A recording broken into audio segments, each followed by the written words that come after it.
Hey! Appreciate you all coming out tonight. And something you may not know, for every live comedy you all come out to, one comedian will not start a podcast, so thank you all so much. And I know how that sounds coming from a guy that looks like me, all right? I look like I should host a podcast with single dads where we talk about our favorite IPAs. I know what I'm putting out in the universe. I'm happy to be out. I got my vaccine booster the other day. That was nice. Here's something I realized after I got it. We have a vaccine, but we have learned nothing from this experience. Nothing. 2 years, not a lick smarter. I really realized this because I had to go to court the other day. I got a reckless driving ticket. I was going to go contest it because I thought I was doing a great job driving with my knees while eating a hot dog. God damn it, I was killing it. So I get to court, and the judge starts and says, by Virginia state law, if you are vaccinated, you no longer have to wear a mask indoors, so if you feel comfortable, please take your mask off now. And then everyone took their masks off. But he did ask to see a vaccine card, didn't ask for proof of any kind. The judge went on the honor system with a room full of people pretty comfortable breaking the law.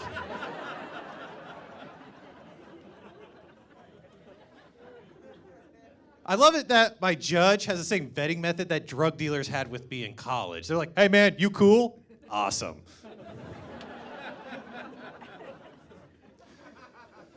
Have you guys noticed that transphobic people are the same kind of people that get mad when you misgender their dog? You're thinking about it right now, aren't you? You've had that experience too. Because I've had that. I meet these guys who are like, oh, screw it, I'm not calling him Eve. I knew him as Steve. Gender is a fact. But God forbid you call his one-eyed pit bull a good boy because he will have some words for you. He'll be like, hey man, use your eyes. That is obviously a pretty, pretty princess right there. I'm getting older. I like that. I know I'm getting older because I'm no longer impressed by people so easily. Well, yeah, that's good. You know what's the thing I've stopped being impressed with? People who've lived abroad, no longer impressed with them. I'm not. You know what? I used to meet somebody who lived abroad, and I'm like, oh man, they must be so smart and worldly and wise. And now I just see these people, I'm like, oh yeah, you had a drinking problem you had to take to another country, yeah. Because some of you do, because we know this, we all have that one friend that calls their apartment a flat. So you know what I'm talking about. Because like, they could tell you every debauched thing they've done in another country, every person they slept with, every drug they've taken, but they cannot tell you why they were supposed to be in that country to begin with. I had my friend's been in Singapore for a couple of years, and so I went to go get lunch with her, and I asked her like, oh, what's Singapore like? And she's like, oh man, it's crazy. Drank with some German expats, did some coke with some Guatemalans, blacked out, wound up in Singapore again at the docks with a one-eyed man, all right? Then I had a three-way in Thailand, dick down and ding dang, blacked out, woke up in Mongolia on a horse, rode it all the way to Tibet, dropped some acid with some Buddhist monks, and realized that time is merely an illusion, and we are all experiencing our past, present, and future at the same time. What the hell were you teaching over there?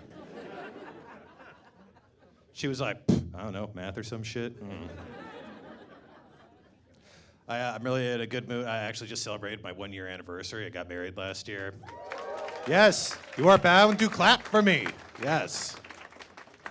Yeah, we did a courthouse wedding. I'm really happy we did because not everyone's going to like this, but I am not a fan of weddings. I think they're weird. They are weird. Because here, I have this theory. If you actually said out loud what a wedding is to somebody, no one would ever want to go to a wedding. Like if you took all that like flowery language out. Because imagine if somebody came to you and said, hey, so you know Todd from work? Oh yeah, I love Todd. Okay, so this weekend, in front of all of his friends and family, a wizard is gonna cast a spell so he can start raw dogging his girlfriend.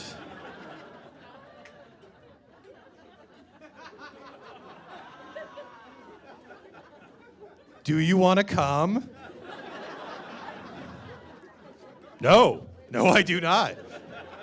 That sounds creepy and ghoulish. No, I don't want to do that. Are you sure? We're gonna eat cake and do the electric slide afterwards. I'm Eric Koucheravy. Thank you all so much.